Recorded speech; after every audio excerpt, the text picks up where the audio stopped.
Bonjour à tous. Donc aujourd'hui, je vais vous parler de cette petite affleureuse de chez AEG. Donc une affleureuse sur batterie qui fonctionne en 18 volts. Donc l'affleureuse elle-même fonctionne de manière relativement classique, avec un réglage micrométrique de la profondeur, un variateur de vitesse. L'affleureuse elle-même est vendue dans un petit coffret qui est bien pratique, assez compact. Mais dans ce coffret, il n'y a pas grand-chose. On trouve tout d'abord un guide, assez classique, comme on peut avoir sur une défonceuse. Donc, par exemple, si on a une fraise qui n'est pas à roulement, la clé de serrage des fraises. Les pinces de défonceuse, donc, vous voyez, elles sont minuscules.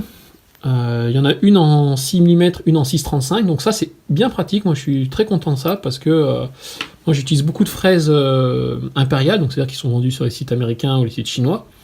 Et du coup, ça me permet d'avoir des formes un peu différentes et d'utiliser ces fraises que j'achète par ailleurs. Ils fournissent également 3 fraises quart de rond, donc en 6 mm, donc plutôt de bonne qualité, sympa. Et ils fournissent également une autre base pour l'affleureuse. Un des trucs sympas sur cette affleureuse, c'est que lorsqu'on travaille, en fait, il y a une petite LED qui s'allume et qui nous éclaire la zone de travail. Donc c'est bien pratique.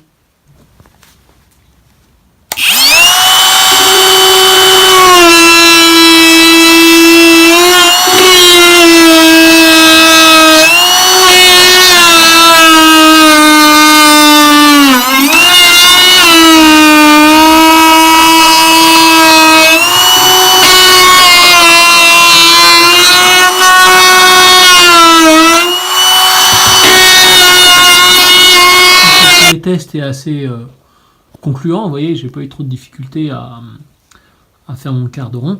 Je vais revenir sur un point qui est un peu pénible, je trouve un peu bizarre. En fait, l'affleureuse, pour la démarrer, c'est pas un bouton où on appuie, en fait, on tire là, donc je vais le faire. Voilà. Et vous voyez, le bouton, il reste à l'extérieur, la fraise tourne, ce qui, à mon sens, je trouve ça assez dangereux. Pour mon second test, je vais venir affleurer cette languette pour essayer de la dégager. Donc là, pour essayer de filmer le truc, je vais essayer de faire ça à une main, donc ça montrera est-ce que c'est possible est-ce que c'est hyper maniable la fleureuse. Donc ma fraise est pas trop mal. Ouf, encore peut-être un peu haute. Allez, c'est parti.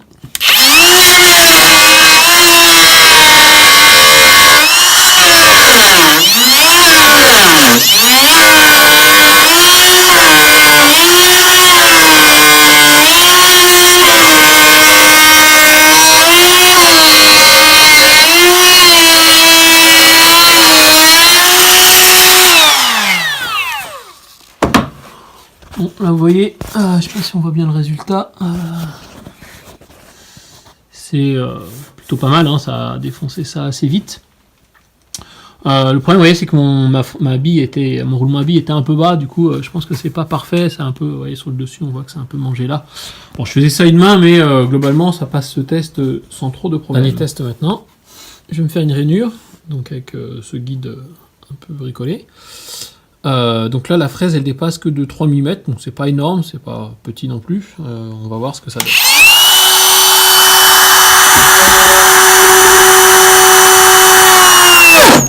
Ah, bon, ben voilà. Donc là, pas de bol, j'ai attaqué par un nœud, donc c'est un peu plus dur. On voit un peu l'épaisseur du truc. Donc on voit, hein, tout de suite, ça s'arrête. En fait, dès que ça travaille trop, ça bloque.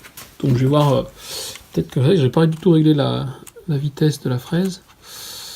Je vais voir en mettant plus rapide, on va voir si ça bloque pas.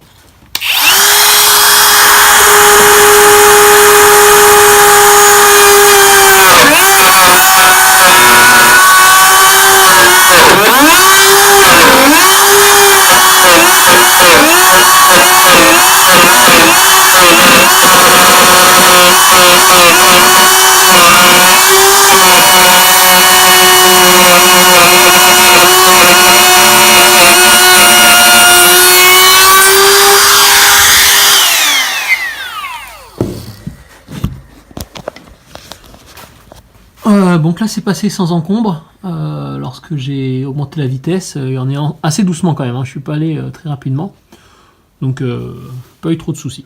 En guise de conclusion sur cette petite affleureuse, je dirais que c'est plutôt une affleureuse qui fait bien son travail, c'est-à-dire quand on lui demande de faire ce pourquoi elle est faite, elle le fait de manière plutôt convenable, en gardant à l'esprit que c'est un modèle à batterie, donc beaucoup moins puissant qu'un modèle filaire. Elle peut bloquer, comme on a vu, dès qu'on lui demande un peu de patate.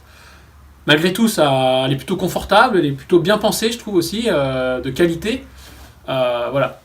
Le défaut, je trouve, c'est vraiment le prix, parce qu'elle fait 220 euros. C'est le prix par exemple, du modèle de chez Makita avec tous les accessoires. Donc, je n'ai plus la référence, mais c'est un modèle qui est un best-seller.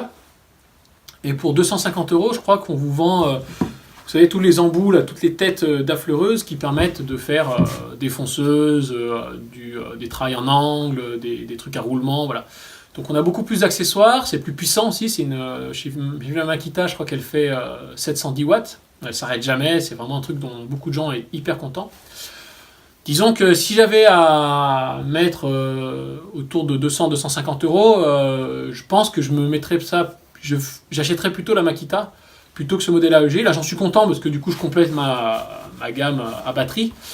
Mais disons que dans le travail, ça reste quand même moins pratique en tout cas moins polyvalent que la Makita.